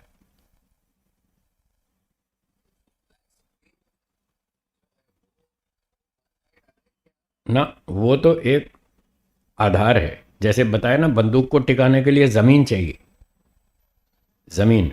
ऐसे ध्यान करने के लिए पहले एक एक आधार चाहिए, खाली स्थान। खाली स्थान। मन को हमें संसार की चीज़ों से हटाना है, तो हटाने के लिए क्या करना होगा? अगर लाइट दिखती रही और लाइट चलती रही, चमकती रही, तो जो लाइट में वस्तुएं रखी हैं वो भी दिखेंगी, और हम उसको देखना नहीं चाहते, उसको हटाना चाहते हैं। मन को संसार की वस्तुओं से हटाकर ईश्वर में लगाना चाहते हैं। तो एक तरफ वस्तुएं, एक तरफ ईश्वर, और मन एक समय में एक काम करेगा। या तो हम मन से संसार की चीज़ों को देखेंगे या हम ईश्वर को देखेंगे। तो ईश्वर को देखने के लिए इन चीज़ों से मन को हटाना पड़ेगा। तो हटाने का ये तरीका है कि अंधेरा कर दो। अंधेरा कर दो तो कोई चीज़ दिखेगी नहीं, मन वहाँ से हट जाएगा। इसलिए हमको अंधेरा बनाना पड़ा मन को हटाने के लिए। और फिर ईश्वर का चिंतन करेंगे, तो ईश्वर का चिंतन करने के लिए आकाश का चिंतन करना पड़ा। सर्वव्यापक है ईश्वर, तो स्थान का विचार करेंगे तभी तो ईश्वर का स्वरूप दिमाग में बैठेगा। अगर आप मानेंगे कि ईश्वर इतना सा है तो फिर आप ईश्वर का ठीक चिंतन नहीं कर पाएंगे, आप तो कहीं और पहुंच गए। ईश्वर इतना सा थोड़ी है, वो तो सर्वव्यापक है। सर्वव्यापक है तो फिर जो सर्वव्यापक वस्तु होती है वो निराकार होती है। इसलिए हमको ये सारी चीज़ें जोड़ के साथ साथ देखनी पड़ेंगी। ईश्वर एक है और वो सर्वव्यापक है। सर्वव्यापक है तो निराकार भी है। अब निराकार है तो फिर उसके लिए लाइट फाइट की कोई ज़रूरत नहीं है। इसलिए लाइट को हटा दिया, अंधेरा बना दिया, फिर ईश्वर का चिंतन किया। ईश्वर सर्वव्यापक है, निराकार है। फिर निराकार होते हुए जड़ है या चेतन? तो चेतन है। फिर अगली अगली बात वो जोड़ देंगे कि ईश्वर चेतन है, निराकार भी है, सर्वव्यापक भी और चेतन तत्व है। सब दुनिया को देखता है, सब कुछ जानता है, ऐसा चेतन है, सर्वज्ञ है। फिर सर्वज्ञ है, चेतन है, सर्वव्यापक है, निराकार है, और क्या चीज़ है उसमें? न्यायकारी, सबका न्याय करता है। ईश्वर के बहुत सारे गुण हैं, मैं सारे नहीं जोड़ सकता, पर एक दो गुण जो विशेष हैं वो मैंने यहाँ जोड़े। मिनिमम इतना स्वरूप हमारे दिमाग में होना चाहिए ताकि कुछ कुछ तो पता चले हम किसका ध्यान कर रहे हैं। उसकी कोई तो रूपरेखा दिमाग में होनी चाहिए ना। तो कम से कम ये 6 वाक्य हमने तैयार किए वेदों के, ऋषियों के आधार पर। तो ईश्वर सर्वज्ञ है, चेतन है, और फिर वो न्यायकारी है, न्याय करता है। क्योंकि हमको अपना जीवन ठीक ठाक जीने के लिए न्याय की सबसे पहले आवश्यकता है। अगर हम दूसरों पर अन्याय करते हैं, ठीक है, अगर दूसरों पर अन्याय करते हैं तो ईश्वर हमको स्वीकार नहीं करेगा। वो कहे निकलो यहाँ से नालायक, तुम दूसरों को तंग करते हो, तुम मेरे पास आए हो, क्या मुँह लेकर आए? ऐसे मूर्खों और दुष्टों को मैं स्वीकार नहीं करता, भाग जाए यहाँ से। तो ईश्वर हमको भगा देगा। तो हमें ईश्वर के पास जाना है तो फिर कम से कम उसके हिसाब से चलना पड़ेगा। जैसा वो कहता है उसके आदेश का पालन करना पड़ेगा, तब तो हमें वो स्वीकार करेगा। तो ईश्वर न्यायकारी है, इसलिए ये गुण हमने इस ध्यान की भूमिका में इसको साथ जोड़ा कि ईश्वर न्यायकारी है, हम भी न्यायकारी बने। और फिर अंतिम उद्देश्य तो हमारा आनंद है। ये सारा कुछ करने का अंतिम उद्देश्य क्या? आनंद। इसलिए आनंद को भी जोड़ दिया कि ईश्वर आनंद स्वरूप है, आनंद का भंडार है, उसमें अनंत आनंद है, तो हमको आनंद भी चाहिए। इसलिए आनंद स्वरूप ईश्वर का विचार करो। तो मिनिमम 6 बातें हमने भूमिका में तैयार की। उन 6 बातों को फिर से दोहराते हैं और फिर कक्षा को विराम देंगे। बोलिए, ईश्वर एक है, ईश्वर सर्वव्यापक है, ईश्वर निराकार है, ईश्वर चेतन अर्थात सर्वज्ञ है, ईश्वर न्यायकारी है, ईश्वर आनंद स्वरूप है। तो ये 6 बातें हमने भूमिका के रूप में तैयार कर ली। तब हम संसार की बातों को रोक पाएंगे। यदि अंधेरा बनाएंगे तो ये स्मृतियां रुकेंगी, नहीं तो नहीं रुक पाएंगी। और फिर ईश्वर का ध्यान करेंगे। तो समय के अनुसार यहाँ विराम देते हैं, ब्रेक आधे घंटे का, उसके बाद दोबारा कक्षा शुरू करेंगे और फिर सबसे पहले प्रैक्टिकल ध्यान करेंगे। जिसकी इतनी लंबी चौड़ी चर्चा की, फिर थोड़ा सा प्रैक्टिकल ध्यान करेंगे ब्रेक के बाद, और फिर अगली शंका समाधान करेंगे। धन्यवाद। ध्यान तक कर सकते हैं। तो अब हम थोड़ा सा ध्यान का अभ्यास करेंगे, प्रैक्टिकल। थियोरेटिकल बहुत चर्चा हुई, अब थोड़ा प्रैक्टिकल भी करेंगे। तो कृपया आसन लगाएं, कमर सीधी कर लें, गर्दन सीधी, आंखें बंद।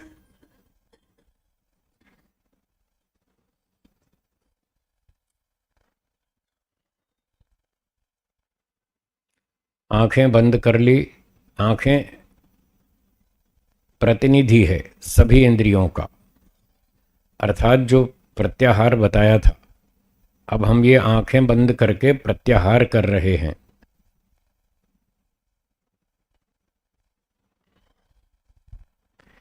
आंखें बंद करने के साथ साथ सभी इंद्रियों के कार्य बंद कर देने हैं ताकि बाह्य वृत्ति न बने, अंतर्मुखी वृत्ति बने।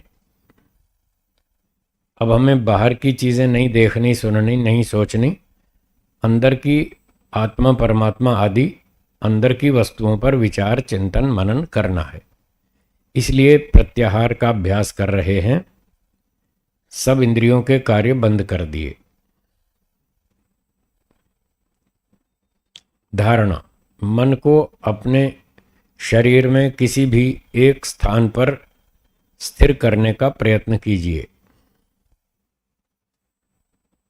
मस्तक, नासिका, कंठ, हृदय या नाभि, जहाँ भी आपको आसान लगे, सरल लगे, वहीं अपने मन को स्थिर करने का प्रयास कीजिए।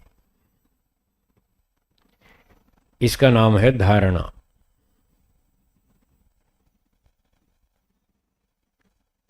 धारणा बनाने के बाद अब ध्यान आरंभ करेंगे। तो जैसा पहले थ्योरी में बताया था, सांसारिक विचारों को रोकना है और ईश्वर का विचार चालू रखना है।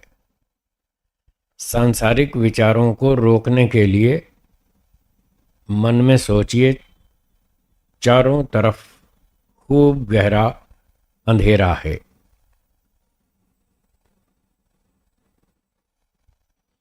बार बार सोचिए, चारों तरफ खूब गहरा अंधेरा है। इससे कोई पुरानी स्मृतियां उत्पन्न नहीं होंगी। यदि आपने अंधेरे की स्थिति ठीक तरह से बनाई तो मन में स्मृतियां नहीं उठेंगी। कोई मन में चित्र, दृश्य नहीं दिखाई देंगे।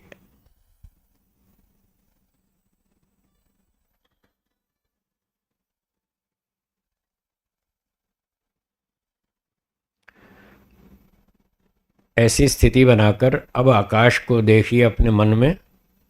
शून्य आकाश, खाली स्थान, अंधेरा और खाली स्थान, इन दो चीज़ों को देखिए। इस पूरे आकाश में, आकाश बहुत विशाल है, विस्तृत है। इस पूरे आकाश में ईश्वर सर्वव्यापक है। अब वही 6 वाक्य मेरे पीछे दोहराइए। हे ईश्वर, आप एक हैं। आप सर्वव्यापक हैं। आप निराकार हैं। आप चेतन अर्थात सर्वज्ञ हैं। आप निराकार हैं। आप न्यायकारी हैं। आप आनंद स्वरूप हैं।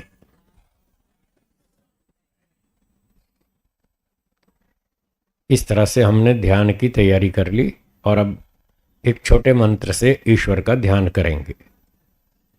मैं मंत्र बोलता हूं, आप उसे सुनिए और बाद में दोहराइए। ओम न्यायकारी।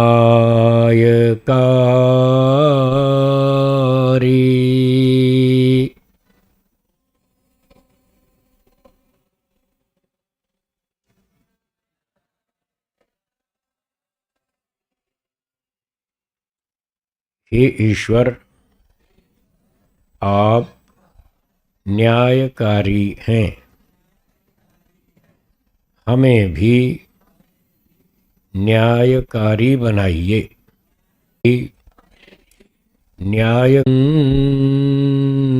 दह, दुखी न हो।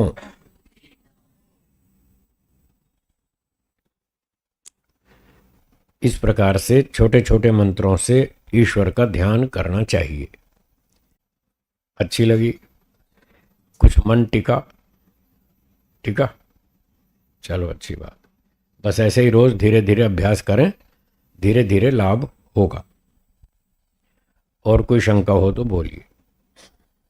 हाँ, बोलिए।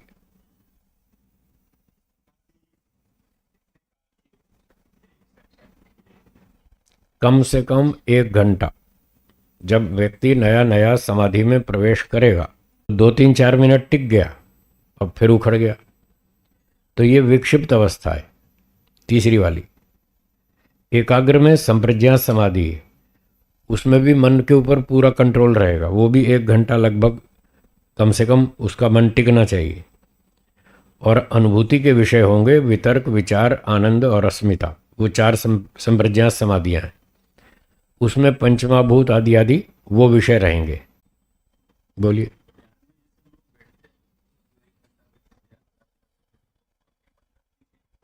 बंद, आंखें बंद रखनी चाहिए।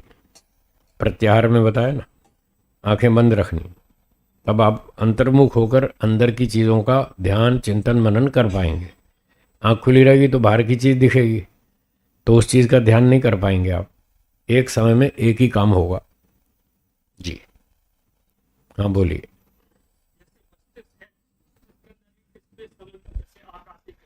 ठीक है जी। आत्मा का ध्यान किया जाए क्या ठीक है? वो ठीक नहीं है। वो ठीक नहीं है। आत्मा बाहर नहीं जाएगी, बाहर गई तो वापस नहीं आएगी।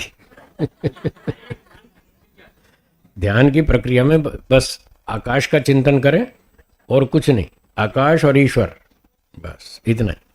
हाँ जी, बोल नानक भाई, बोलिए।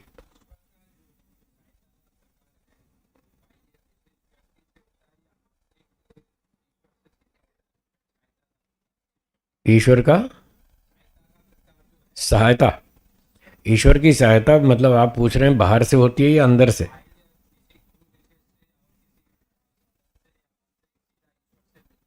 ईश्वर की सहायता तो ईश्वर से सीधी उसी से मिलती है, अंदर से।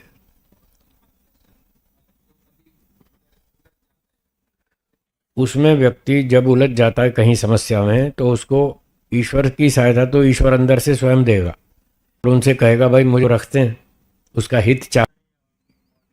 दूसरा कोई रास्ता नहीं है, दूसरा कोई रास्ता नहीं है, एक ही रास्ता है, अष्टांग योग, और कोई रास्ता नहीं।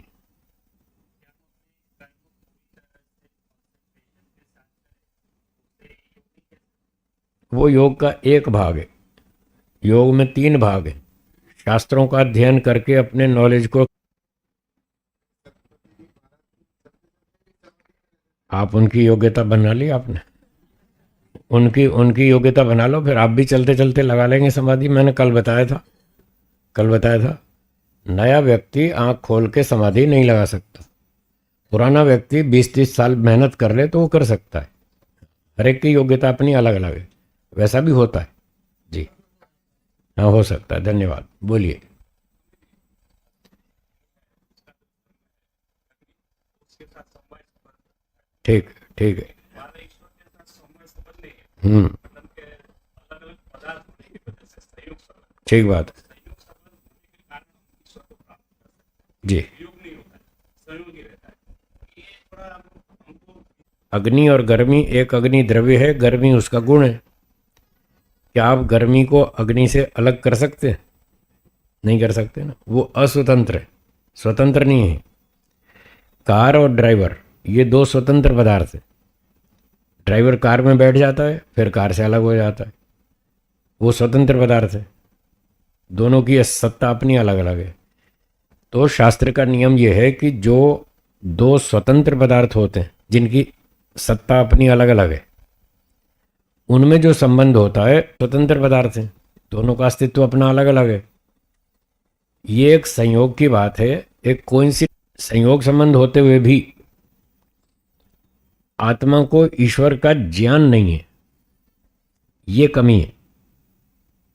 उसको ये याद नहीं है, उसको मालूम नहीं है, उसको ये अनुभूति नहीं है कि मैं और ईश्वर दोनों एक साथ हैं, एक ही जगह पर है, ये उसको मालूम नहीं है।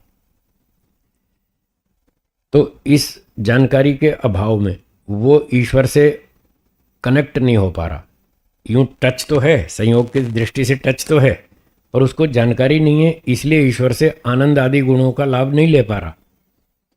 तो समाधि में यही होता है कि जो आत्मा और ईश्वर का जो कनेक्शन नहीं हो पा रहा था ज्ञान की दृष्टि से, वो यहाँ ज्ञान की दृष्टि से कनेक्शन हो जाता है और आत्मा को ईश्वर की अनुभूति शुरू हो जाती है। शुरू हो जाती है तो ईश्वर से उसको आनंद, ज्ञान, बल आदि आदि अनेक गुणों की प्राप्ति शुरू हो जाती है। वो जो शुरू होती है वो ईश्वर करता है। जैसे मैंने बताया था कि नौकर 1 महीना काम करता है, पर उसको वेतन तो सेठ देगा ना, वो उसके अधिकार में। जब सेठ देखता है इसने 1 महीना काम किया, ठीक काम किया, अच्छा किया, पूरा किया, मेहनत से किया, कोई गड़बड़ नहीं की, कोई छुट्टी नहीं मारी, ठीक काम किया, तब सेठ उसको अपने हाथ से वेतन देता है। तो जैसे सेठ वेतन देता है, ऐसे ही ईश्वर उस योगी की पात्रता को देखकर अपने हाथ से उसको आनंद देता है। ये उसका वेतन है। समाधि में ईश्वर उसको आनंद देता है, ज्ञान देता है, बल देता है। इस प्रकार से वो काम शुरू हो जाता है। वो देता ईश्वर ही है, वो उसके कंट्रोल में। वेदों में लिखा भी है, ये मोक्ष का आनंद और सारा आनंद ईश्वर का जो भी है वो सब ईश्वर के नियंत्रण में। ऐसे नहीं अलमारी में रखा है कोई भी जाके निकाल ले, ऐसा नहीं। ईश्वर देता है सोच समझ के, नियम से देता है। जब आपकी योग्यता बन जाएगी तब वो ईश्वर देगा। जैसे सेठ नौकर नौकर को देखता है इसने इतना काम किया, उसको उतना वेतन देता है। ऐसे। बोलिए।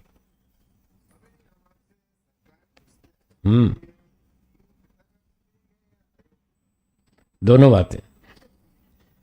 ग्लास आधा भी आधा भरा हुआ है और आधा खाली है, दोनों बातें। ठीक है ना? हाँ बोलिए।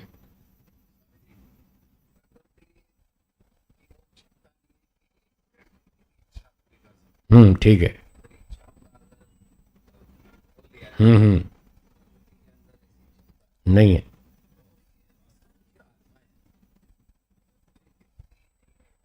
ठीक है। सबको मोक्ष देने का है ना, सबको देने का है, बिल्कुल देने का है। But condition applied. मुफ्त में नहीं देगा, जो मेहनत करेगा उसको देगा। हाँ, लेने वाला ढीला है, देने वाला तो चुस्त है, वो तैयार बैठा है, आओ ले जाओ। अब लोग आते ही नहीं, वो पड़े हैं संसार में, कोई चाट पकौड़ी में, कोई टीवी में, कोई फिल्म में, कोई कहीं पर फैशनबाजी में। लोग ईश्वर की ओर आ ही नहीं रहे, तो ईश्वर क्या करे? वो तो तैयार बैठा लेके, आनंद लेके बैठा, आओ ले जाओ। लोग आते नहीं।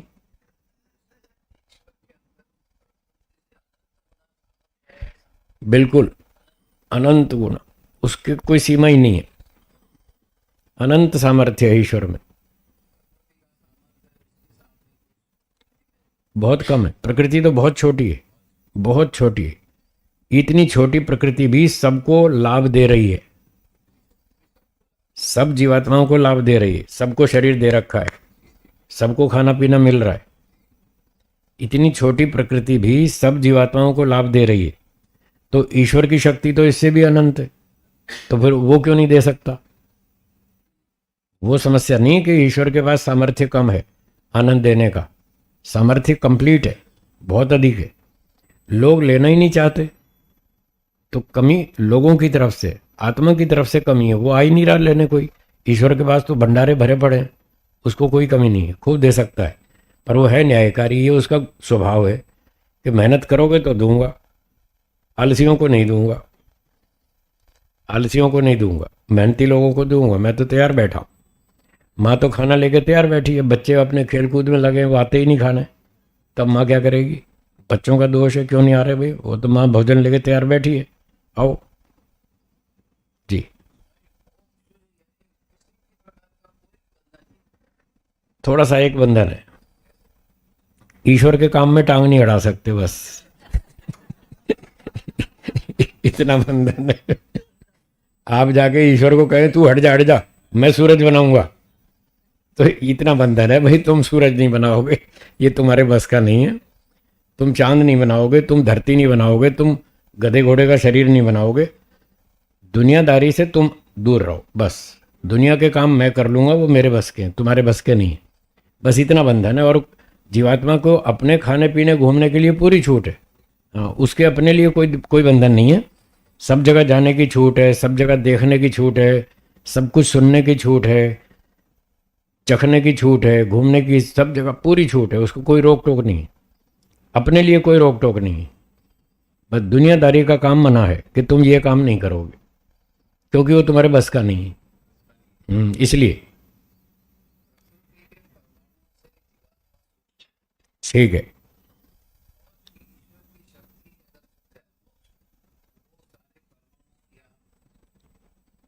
परमाणु के अंदर जाके भी परमाणु को चेक कर सकता है, कर सकता कर सकता है। क्योंकि सूक्ष्म तो है, हम्म, जा सकता है, जा सकता है। लेकिन अभी शक्ति नहीं है। साधन नहीं है। फिर ईश्वर की शक्ति मोक्ष में मिल जाएगी तो वो परमाणुओं के अंदर भी घुस सकता है और उनके अंदर की भी रचना देख सकता है, कर सकता है। फिर प्रकृति को पूरा देखना चाहिए, भाई कहाँ से कहाँ तक है, और कहाँ तक है, इसके बारे में कुछ इसके बारे में तो वहीं चल के देखेंगे। दोनों चलते हैं मोक्ष में, फिर देखेंगे कहाँ तक कितनी लंबी दुनिया है। क्योंकि ये स्वामी जी बहुत विशाल है। बहुत बड़ा है। ऊपर चलने के बाद दिशा का कोई हाँ, कोई अंत नहीं है। अंत नहीं आएगा। हाँ, जैसे प्रकृति का तो आएगा, प्रकृति का आएगा, ब्रह्मांड की सीमा आ जाएगी, बाकी दिशा का कोई अंत नहीं है। वो तो खाली खाली खाली खाली बहुत है। नहीं जैसे जीवात्मा अगर समझो चलना शुरू करे हाँ जी, और 10-20 हजार किलोमीटर के बाद खाली एक माइक्रो इंच भी अपनी ओर से यूं मुड़ गया हाँ, तो वो वापस गोलाई में आ जाएगा, आ जाएगा, घूम घाम के आ ही जाएगा। वापस बोलेगा। हाँ, आ जाएगा। सीधी रेखा में तो बहुत मुश्किल है। हाँ, सीधी रेखा में वो चलता जाए तो फिर बाउंड्री आ जाएगी जगत की, वो आ जाएगी, अंतिम किनारा आ जाएगा। हाँ, अंत है ना, वेदों में लिखा है, तो अनुमान प्रमाण से तो हम वेद में लिखा है। हाँ, वेद में भी लिखा है कि जीवात्मा मोक्ष आत्मा हाँ, उस जगह पहुंच सकता है। पहुंच सकता है, पहुंच सकता है, उससे बाहर भी जा सकता है, उससे बाहर, ब्रह्मांड से बाहर भी जा सकता है। उसको कोई रोक टोक नहीं है। यही तो मोक्ष है। अगर उसको ब्रेक लगा दें कि अब ब्रह्मांड से बाहर नहीं जा सकते तो बंधन हुआ, फिर मुक्ति कहाँ हुई? कितनी भी हो, हाँ, कितनी भी हो, मुक्त आत्मा घूम सकता है, ब्रह्मांड को क्रॉस करके बाहर भी जा सकता है। बिल्कुल हो सकता है। चलो चलते हैं ना मोक्ष में, वहीं पता लगेगा। दिनेश जी बोलिए। एक ही बात है, कोई फर्क नहीं है, जगत और ब्रह्मांड एक ही बात है जी। हाँ बोलिए।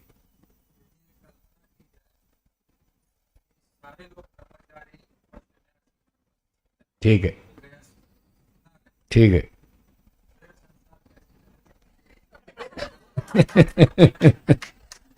सारे ब्रह्मचारी हो जाए, सारे सन्यासी बन जाए तो संसार कैसे चलेगा? फिर बंद कर देंगे, क्या जरूरत है? जब कोई ग्राहक ही नहीं है तो हलवाई दुकान चलाएगा? मार्केट में कोई भी ग्राहक ना हो तो हलवाई दुकान थोड़ी चलाएगा, वो बंद कर देगा। भाई कोई ग्राहक ही नहीं है तो क्यों चलानी? तो जब सारे ग्राहक मोक्ष में चले जाएंगे तो ईश्वर अपनी दुकान बंद कर देगा, संसार नहीं चलाएगा, बंद कर देगा। पर ये कल्पना है, ऐसा होगा नहीं। आपका प्रश्न भी काल्पनिक है, मेरा उत्तर भी काल्पनिक है। जैसा प्रश्न है वैसा उत्तर है। अगर सारे मोक्ष में जाएंगे तो ईश्वर दुकान बंद कर देगा, नहीं चलाएगा। पर ऐसा होगा नहीं, क्योंकि सबकी अविद्या एक साथ नहीं हटेगी। क्या बोला? इसको समझ लीजिए। समझने के लिए दृष्टांत देता हूं। यहां जितने लोग बैठे हैं, मान लो 50, 40, 80, 100 व्यक्ति बैठे हैं, मान लो। ये जितने भी यहाँ 100 बैठे हैं, इन सबसे अगर आप कहें भाई इसी जन्म में सब के सब डॉक्टर बन जाओ, तो इसी जन्म में सारे के सारे डॉक्टर बन पाएंगे? ये 100 आदमी डॉक्टर नहीं बन सकते।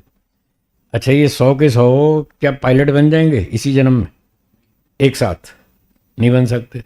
वकील बन जाएंगे सारे के सारे? नहीं बनेंगे। जब ये 100 आदमी भी डॉक्टर, पायलट, इंजीनियर, वकील नहीं बन सकते तो ये 100 के 100 मोक्ष में कैसे चले जाएंगे? मोक्ष में जाना तो इससे ज़्यादा कठिन है। डॉक्टर बनना सरल है, मोक्ष में जाना कठिन है। जब ये 100 आदमी डॉक्टर नहीं बन पा रहे तो 100 के 100 मोक्ष में कैसे जाएंगे? और ये तो 100 आदमी हैं, और धरती संसार में तो कितने आत्मा हैं? असंख्य आत्मा हैं। ये सारे कैसे चले जाएंगे मोक्ष में? इम्पॉसिबल है, असंभव है। ना ऐसा कभी हुआ, ना कभी होगा। ये बात कपिल मुनि जी ने सांख्य दर्शन में लिखी है। उनका प्रमाण सुना रहा हूं। इदानीम इव सर्वत्र न अत्यंतोच्छेद। ये दुनिया पूरी तरह से बंद कभी नहीं होगी।